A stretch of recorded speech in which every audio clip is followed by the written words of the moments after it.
Sziasztok!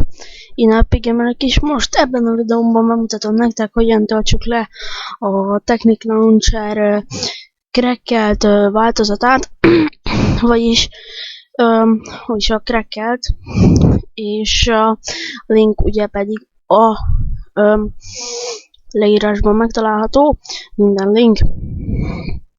Akkor kezdjük is. Előző, és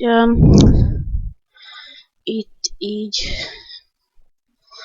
Skype-on kaptam meg, most küldték át már, hát Skype-on, na.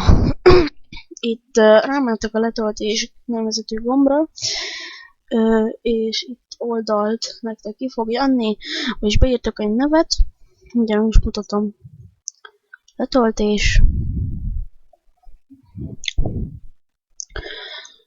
elfogadjátok, letöltődött, futtatjátok, és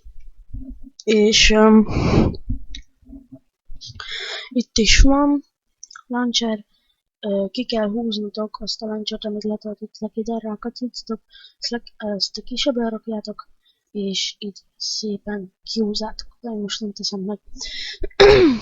És nekem itt is van.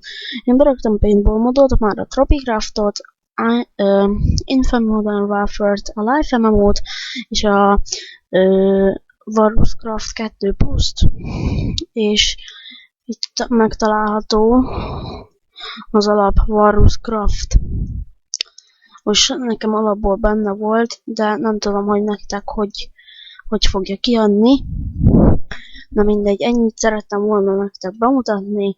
Sziasztok, ennyi is lett volna ez a videó.